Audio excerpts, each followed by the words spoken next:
Boys and girls, Alex here. Just recently I bought myself a Carvex, a Festool Carvex jigsaw. The primary reason was I had a few, not accidents, but close calls due to my misuse of the cord on my Triton jigsaw. It was my clumsiness, and my clumsiness is here to stay with me. So it was a cord that had to go. Anyway, I replaced it with the Carvex. One of the prime things I have done in the past is used the jigsaw upside down like this, more like a bandsaw for all it's worth. And actually I tried to show to do the demonstration before, and I didn't RTFM, but apparently one of the features of the Carvex is upside down it'll stop, or well, as I said, I haven't fully RTFM'd it, so I've reset it so it can. But the way I would have used it is upside down, turn it on, and cut. And again, the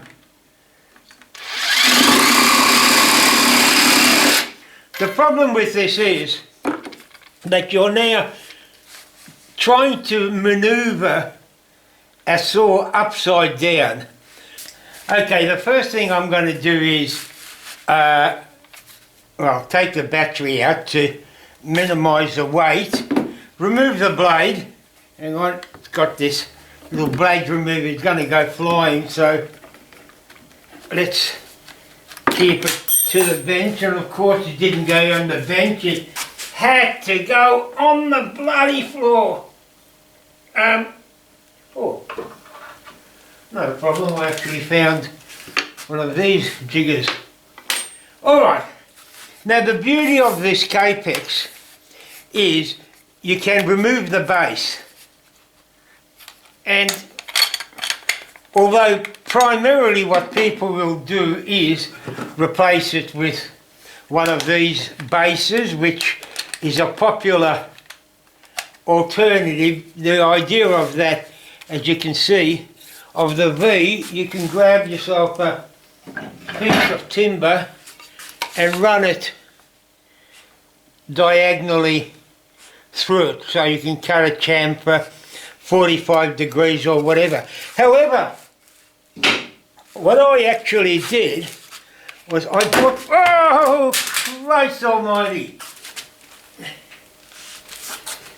what I did was I actually bought another base, and that I can then naturally put in there. And my intention is to incorporate that base into a tabletop that I can then clamp down, and then once the plane Carvex is mounted underneath, somehow the object was to mount this plate under this base and then mount that on there. The problem was I didn't particularly want 19mm of that, because you're now limiting the length of your blade by 19mm.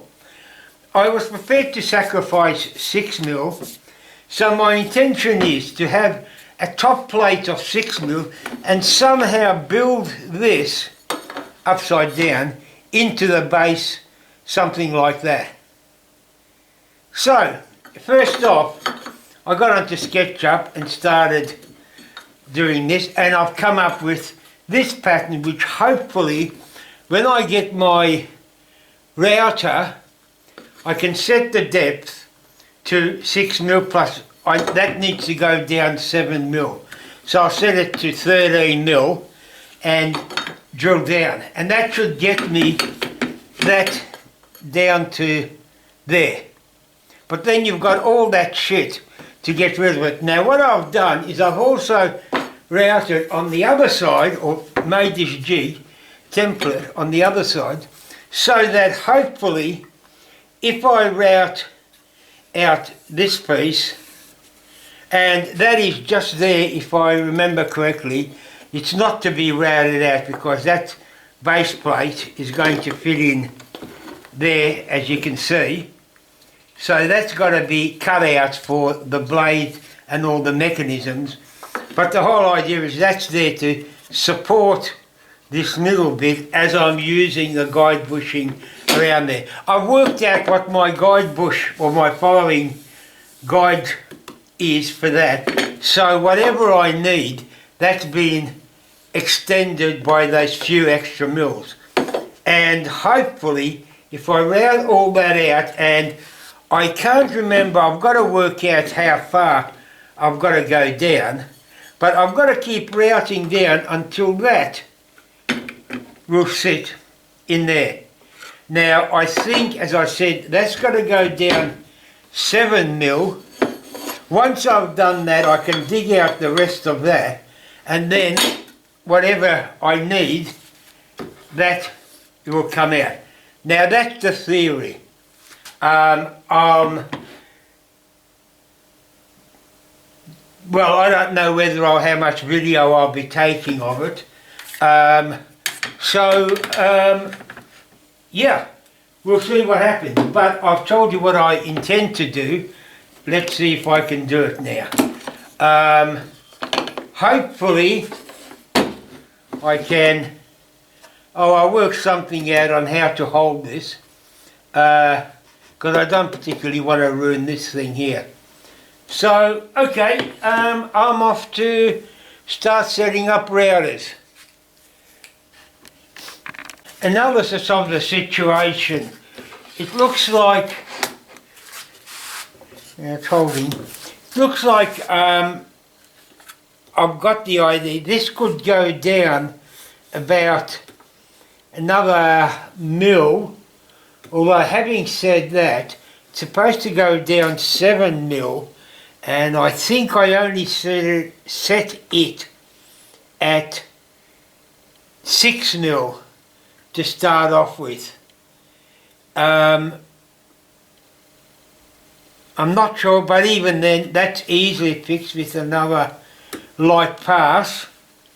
I had to, from the initial template on the flip side, I went down far too far. I buggered up my arithmetic because I added the 6 mil to the depth of cut when I was still zeroing out on the actual surface, so I didn't have to add the 6 mil.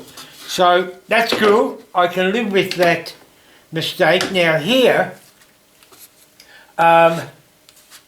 this is what I've come up with.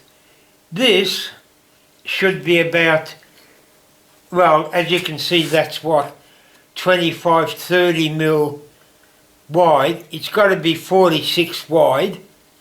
That's to permit anchoring. Hang on, I'll take this base plate off.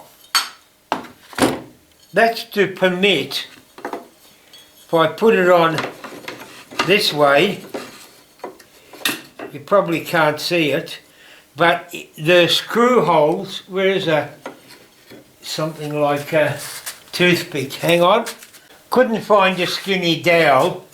However, when I lift this up, you'll notice that the screw holes come there. Well, it's missing this by a mile. Hang on, here we go.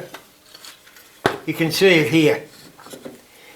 It's missing by a mile, so if I extend that, because that can come out that far, I don't know how I buggered that up, that should work. Well, here we go. Looks like the proof of concept worked.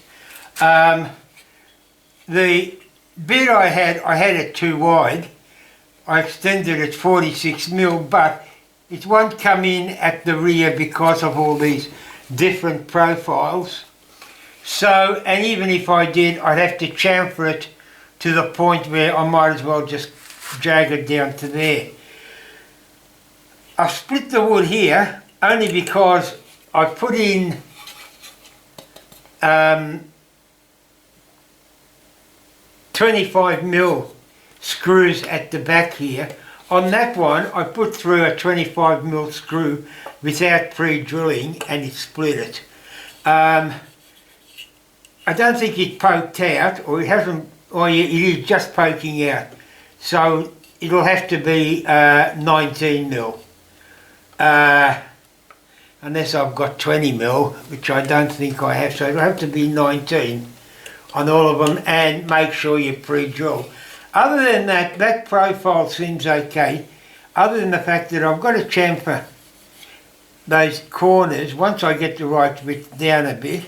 I initially started filing that down, however, it turned out, and bear in mind this is a spare base plate, so I had no hesitation in filing that lip down.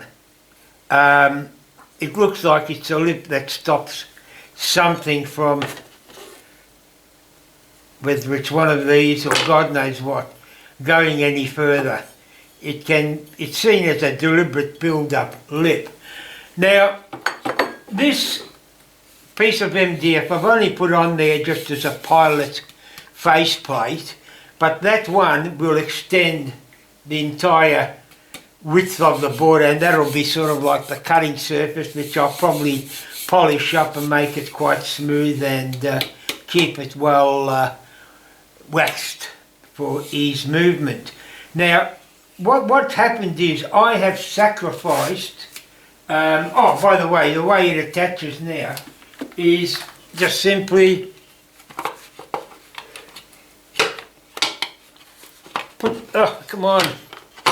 put that in, flip the lever, and voila, it's mounted like a beauty. I have sacrificed 6mm because of the MDF. However, because I'm not using this faceplate, I'm saving maybe 1.5mm to 2mm, which means that overall I'm only losing about 4.5mm. Now the next conundrum is to attach it. Because of the battery, look, I put the battery on, only I didn't want to have it on because of, just weight and while I'm explaining this, but I'll put it on just to show what the issue, am I putting it in the right way? Come on. Issue with the battery is. Now, under here I can push this right up against it, so there's no problem bolting it or clamping it. I'll be using those TSO lock dogs to clamp this down. However, if you've got a flat face there, naturally you can't put the battery in, so the battery will have to at best butt up against it, which effectively means that I'll have to extend this by at least, I think that's 55mm and 95 for the next one, so 95, 55, 150, probably 170mm, this board. The width-wise, I don't know how far to extend it, and I don't even know whether I'll just keep this middle plate and have a bigger plate to go around it so you can have different size skins. But nevertheless, it can be done. So how does it work? Let's give it a try. We've got that in. Oh, the other thing I noticed too is that the way, it doesn't really matter, no, it's just a quirk of the Carvex, so we won't worry about it unless you buy one, and if you buy one you'll know about it. There you are, you've got it on. Now let's get a piece of wood. Oh look, this will do it. No, get myself a decent piece of wood. Where's that other piece I use? Hang on, I'll go looking. Yeah, I've got a piece of board. Bear in mind that this is only a small surface here, but all that will be built at the same level. So, what do? Turn it on and go.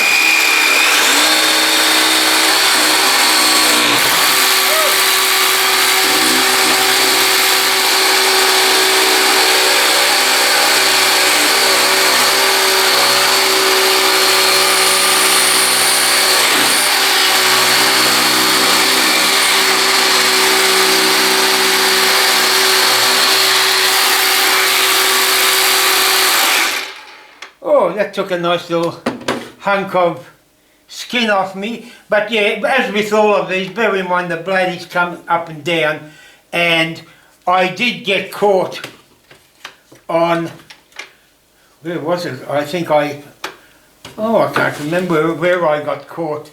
I was a bit concerned, that's right, I got caught on that unit there. Where's that piece I just dropped? Hang on, mind my bum. No.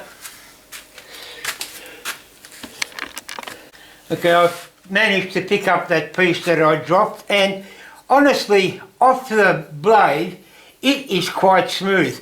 Not as good as a scroll saw, but by God, a hell of a lot better than a bandsaw.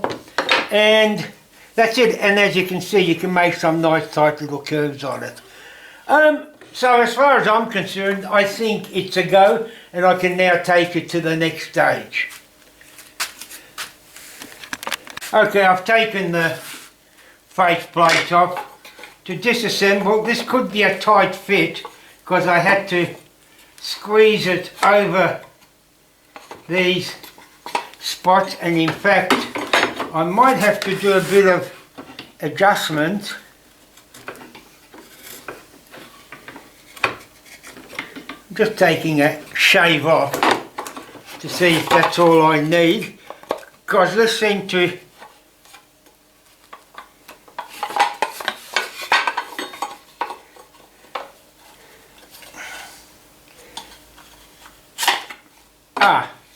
and blood everywhere. So yeah, there you have it. So that's basically the profile I need. As I say, this will fit all over the top. A couple of these UKJ Path dog holes, and I think we've got a winner.